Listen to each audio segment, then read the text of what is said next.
Jean Shaheen, Director of the Institute of Politics here at the John F. Kennedy School of Government. Welcome to the first consortium debate of the 2006 political season. Chris Gabrieli of Boston, Tom Riley is the Attorney General of Massachusetts, Deval Patrick of Milton. Chris, I have to tell you, I'm very disappointed in you. In this morning's Boston Globe, there was a report on the personal finances of Marie St. Four. It was a confidential report, a personal, private information like someone's credit report. That report was, the access to that report was limited, very limited. The only person that had access to that report and a reason to give it to the Boston Globe is your campaign chair, your campaign chair of your campaign right now. Mr. Riley, I'm going to have to interrupt you. Okay. Mr. Patrick? Are we still on taxes? We are. You've had your own tax problems as well. When you were a private lawyer and a high-ranking official at the Justice Department, the United States of America had to impose a tax lien on you to pay your taxes. Now, if Marie St. Four can't be lieutenant governor because of her tax liens, why can you be governor?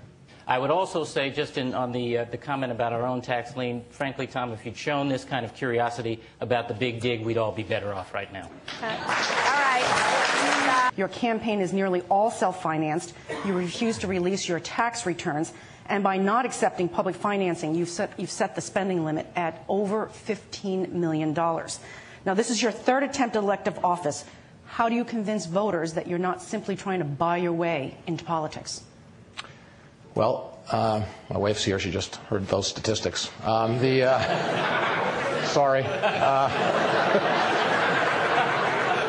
My kids are there, too, so there's a lot of people worried about this issue. But Children's Hospital happens to be the place, and Harvard, were the first two places that went ahead with embryonic stem cell research. You read that. It was in the paper. Okay, so are you for not funding them, or are you for funding them? Do you want to get cures for the diseases, or do you want to score points by saying you care about UMass? We are going to work. That's the decision of government. It's not about politics. It's about good research and curing diseases. We are going to work with Harvard. We are going to work with Harvard. We're not going to pour all our money into Harvard. Frankly, the Ohio governor is doing exactly what Mitt Romney promised he would do when he ran for governor of Massachusetts. He was right, by the way. He was right about the governor's opportunity to serve as chief salesman or booster for the state. I've seen that in my business career, where the elected official comes and makes a case for why his or her jurisdiction is a good place to do business. But you can't do that successfully if what you're selling is the butt of your joke. And this governor's gone all over America using us as his laugh line. Operate in government and get things done. That's what this state needs right now, not another corporate exemption. Business. Business helps. No goose, no golden egg is the way Paul Tsongas used to say it. And Democrats, I think, have got to get over their discomfort with the private sector. Isn't that a way of seeming to offer a tax cut without ever having to deliver? No. Thank you for the question. Look, tax is an important issue in Massachusetts. People feel the great cost of living in this state, and they want to know whether the state government wants to do anything about it. They voted for it. They want to see if there's a candidate who will step up and deal with it. Brian Bilbray defeated Democrat Francine Busby by 4 percentage points. And now they're at it again in the general election this November. It's a Bilbray-Busby rematch. Can't hire an illegal. Can't hire an illegal. Would you like to see a tough enforcement, Ms. Busby, of illegal hiring? Absolutely. So where do you disagree? You know Busby what? First. Because what Mr. Bilbray is talking about is just more of the same policy that's already failed.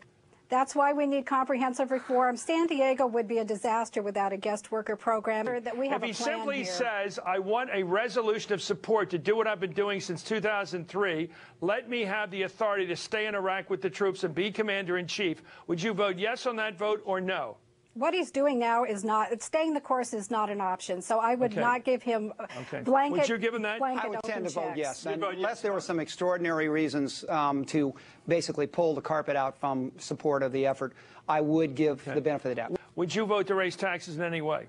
I wouldn't raise taxes. In any way? In any way? No. Would you vote to extend the Bush tax cuts all the way? Yes. That Bush tax cut has got us looking at $9 trillion in debt. Is completely irresponsible to talk about more tax cuts without putting it into that context. So what I'm going to do is try to work with people there to reduce this deficit and keep keep taxes to a reasonable amount. But we need to look at that deficit before we talk about more taxes. Where would you put him? 1 to 10, sir. I put him between Jimmy Carter and Ronald Reagan, which would be about a 5 or 6. You put him in. He's a middle of the road president. Middle of the road president. He's a mediocre president.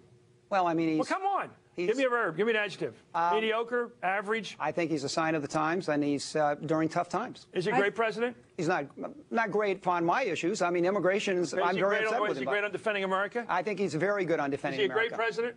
He's great for defense. Joining us in the studio are Ben Cardin and Kwesi Mfume. I think everybody should support Mr. Cardin if I wasn't running. But I am. I think there's some real differences. We've known each other for years. We campaigned together, served together, and generally like one another. I go back 4 years ago when I spoke out against the war in Iraq and voted against the war in Iraq. It was very popular in the 3rd Congressional District of Maryland to support whatever the president wanted. He had just been attacked after 9/11. Everyone wanted to be as supportive as possible for the president's powers, but I stood up and said no. I think we need to change the direction in Iraq. We're now in the middle of a civil war. It's time to start bringing our troops home to their families. I have come forward with a plan, which is based upon the information given to me by military experts. I don't believe we need a time schedule for bringing our troops home. Unlike my colleague, I think we do need a time frame to get out of Iraq. And I think we ought to be very clear about the fact that as long as we don't, we run the risk of repeating what we did in Vietnam.